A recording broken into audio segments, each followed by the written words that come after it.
Sahabat, apa kabar hari ini? Senang sekali saya Susi Makitan menjumpai Anda lagi hari ini. Semoga Anda dalam keadaan baik-baik saja dan sehat selalu. Hari ini kembali Wanita Berpengharapan memberikan wawasan kepada Anda mengenai kesehatan dengan topik mengenal hepatitis A, dan saya akan berbincang-bincang bersama dengan Dr. Megawati. Dan setelah itu, Ibu Wihani STH akan hadir untuk memberi siraman rohani kepada Anda dengan topik pekerjaan Roh Kudus. Semoga semuanya akan menjadi berkat buat Anda dan selamat mengikuti.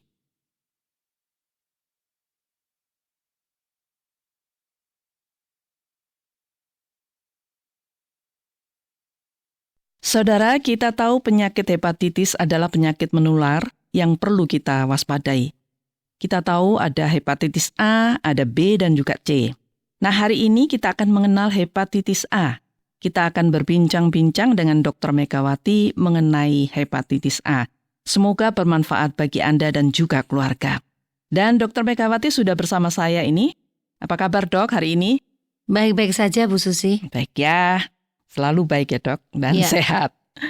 Nah ini, Dok, banyak orang tahu hepatitis adalah penyakit yang menyerang liver atau hati kita. Ya. Nah, lebih jelasnya apa sebenarnya penyakit hepatitis, khususnya hari ini kita akan membahas hepatitis A yang menjadi topik kita hari ini dan juga apa penyebabnya.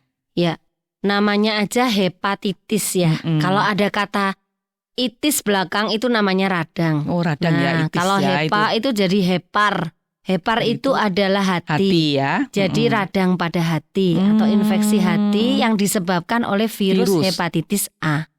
Namanya ya, virus hepatitis A. Itu namanya ya, makanya disebut hepatitis A. Dan siapa orang yang paling berisiko terkena hepatitis A ini, Dok? Jadi yang berisiko paling tinggi adalah orang-orang yang traveling ke negara yang hepatitis A-nya tinggi. Orang-orang negara yang hepatitis A-nya tinggi gitu. Ya adalah di dari daerah, mana kita tahu, biasanya Dok? Di daerah Afrika gitu-gitu. Gitu. Taunya mestinya kalau mau pergi ke satu negara ya survei dulu aja. Survei ya. Melalui Sekarang internet. banyak kan di internet ya, kita bisa tahu ya. Iya. Misalnya anak-anak yang dititipkan di penitipan. Itu juga homo. Bisa ya. Orang-orang homo, positif HIV atau orang yang terkena AIDS itu, hemofili, orang narkoba.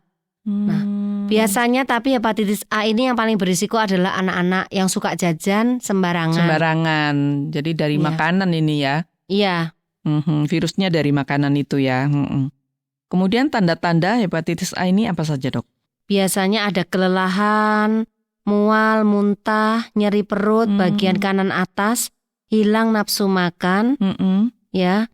Terus urinnya gelap seperti teh, nyeri sendi, juga kadang-kadang itu kulit semuanya menguning. Menguning ya. Jadi yang khas itu memang urinnya gelap seperti teh. Teh ya, teh tua gitu ya. Sama kuning gitu. Iya. Jadi terus ditambah dengan kelelahan. Mual, muntah, panas. Ada nafsu makan ya. Ada nafsu makan. Ada demam juga ya. Ada demam pada orang-orang tertentu. Ya. Ada yang juga nggak demam gitu.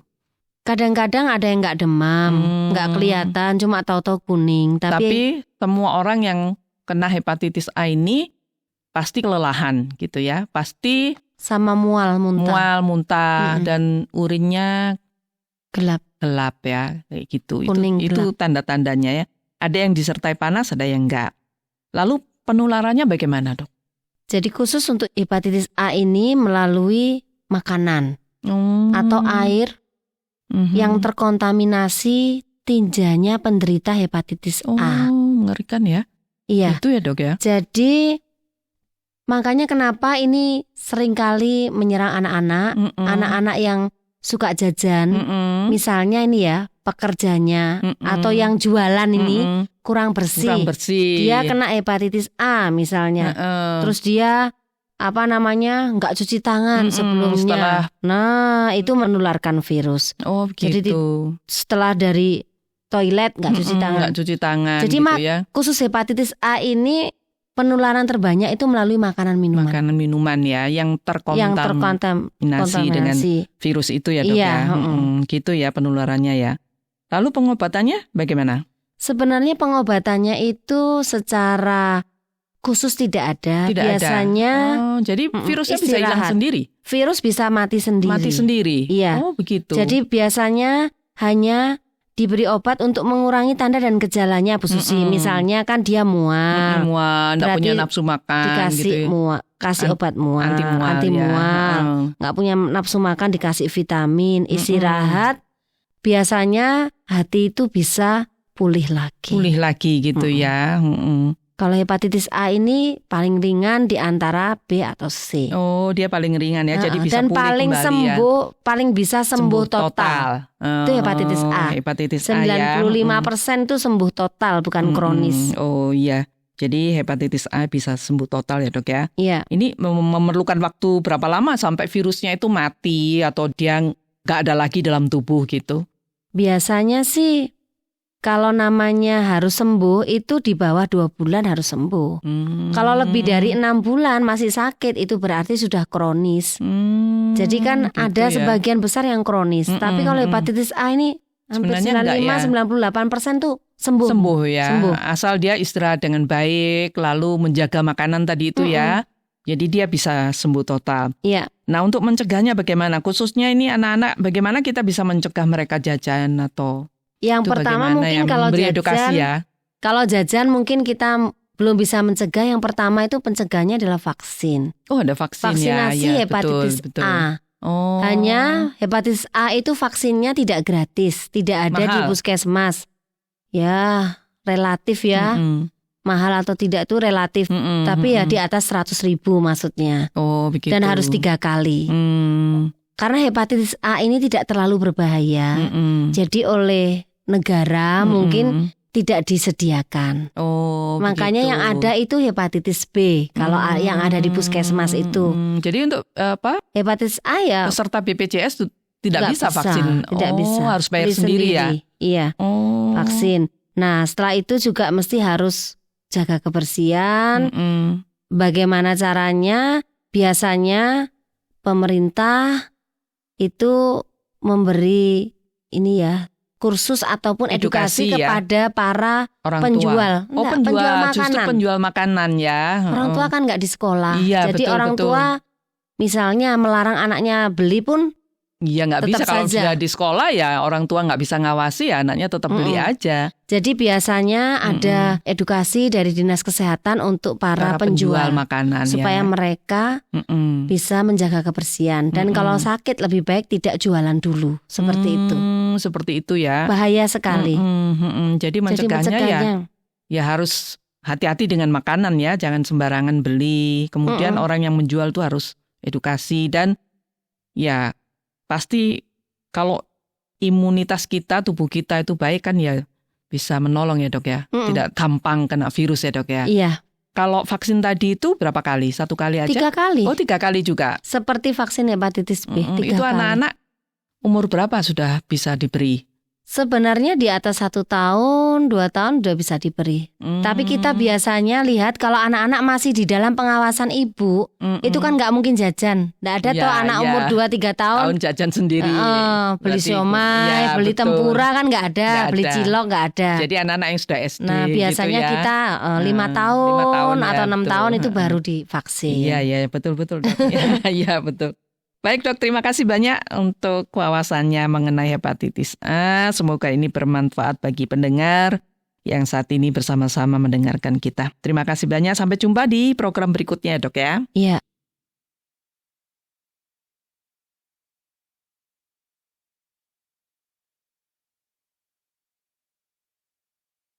Sahabat, semoga perbincangan mengenai mengenal hepatitis A tadi bermanfaat bagi Anda dan keluarga.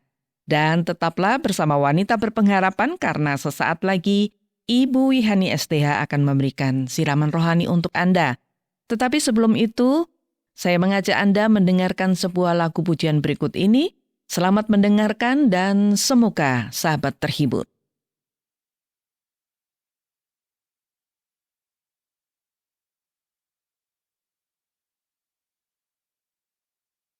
Sahabat Wanita Berpengharapan, saya Wihani, senang bersama Anda tentunya pada kesempatan yang indah ini.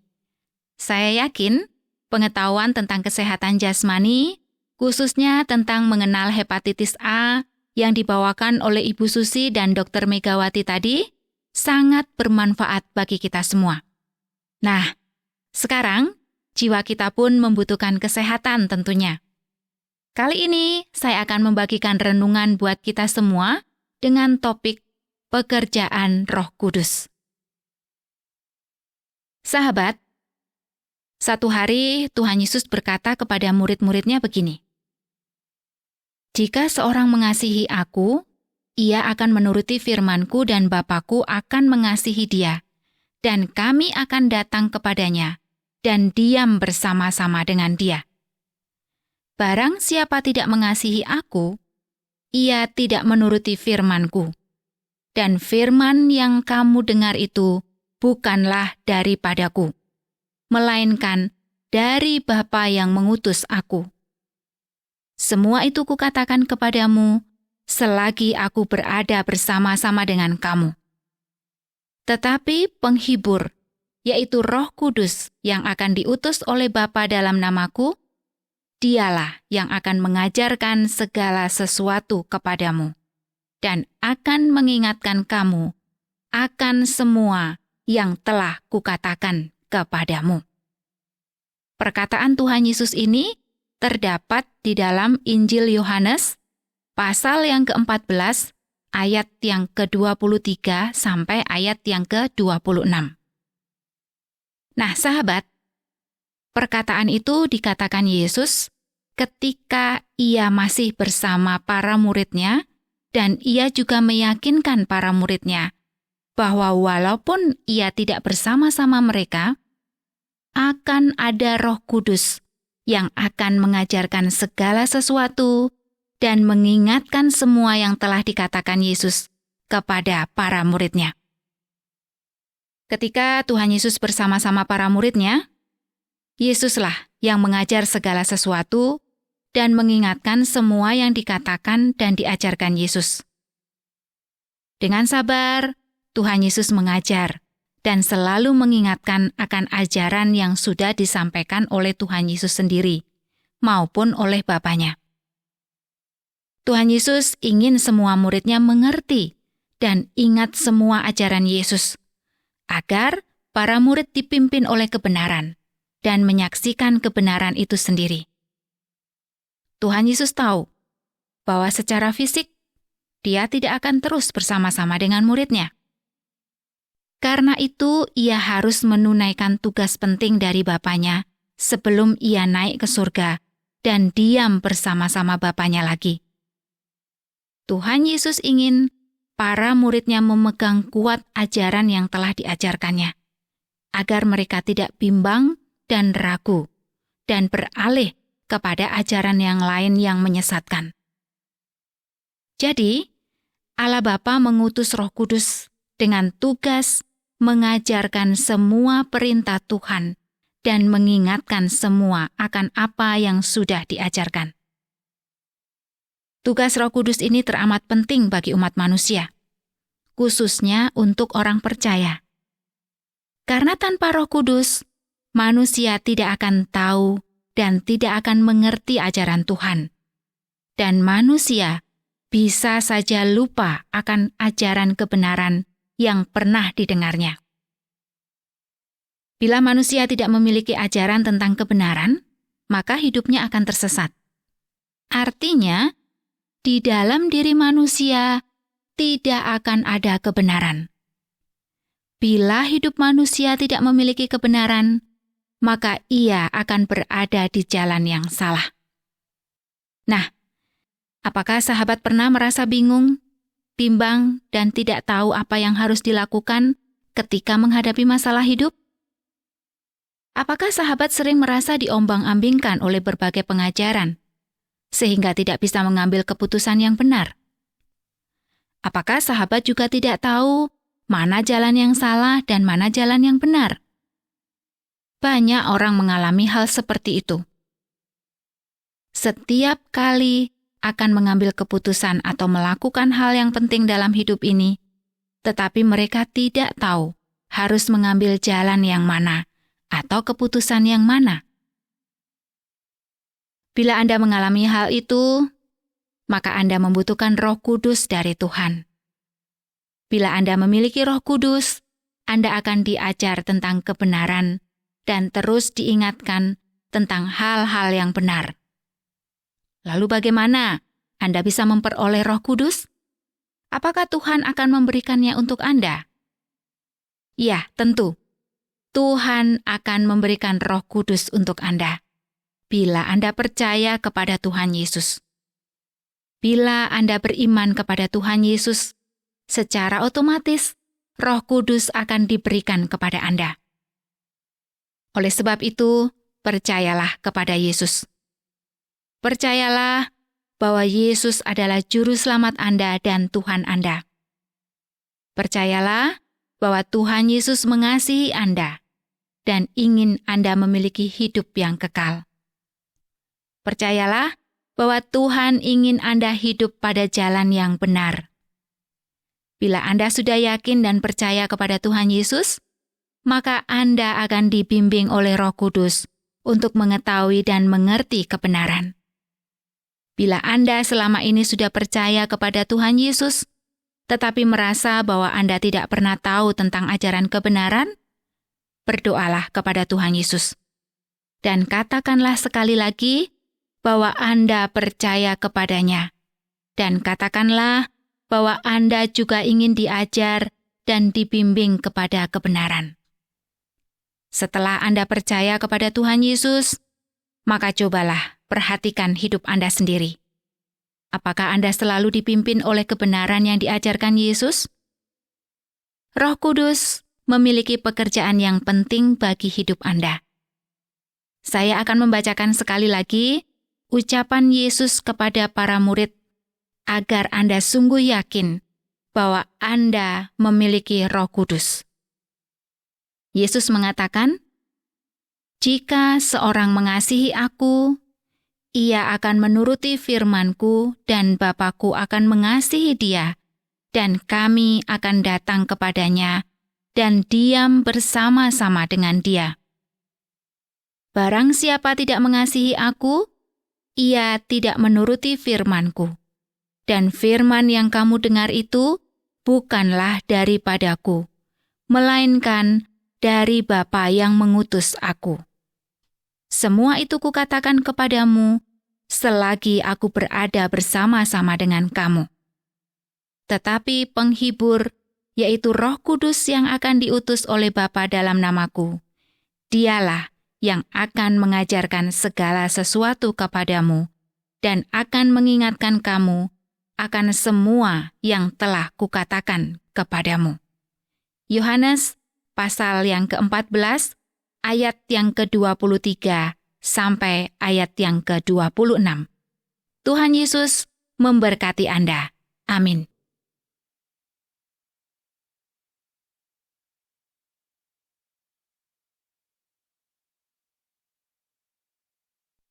Sahabat Wanita Berpengharapan, selesai sudah seluruh acara Wanita Berpengharapan untuk hari ini. Terima kasih atas perhatian Anda. Semoga seluruh sajian kami hari ini bermanfaat buat Anda. Dan bila sahabat ingin menanggapi acara ini atau ingin bertanya maupun membagikan pengalaman Anda, langsung saja hubungi Wanita Berpengharapan melalui SMS atau WA ke nomor 081 333 777 386. Saya ulangi sekali lagi nomornya 081 333 777 386. Saya Susi Makitan mohon pamit dan sampai jumpa. Terima kasih Anda sudah mengikuti program kami. Jika Anda diberkati, jangan lupa like, komen, dan share supaya Anda tidak ketinggalan setiap program terbaru kami. Jangan lupa juga untuk subscribe channelnya dan nyalakan loncengnya. Jika Anda ingin mendukung pelayanan kami, bisa melalui rekening kami berikut ini atau menghubungi kami di sini.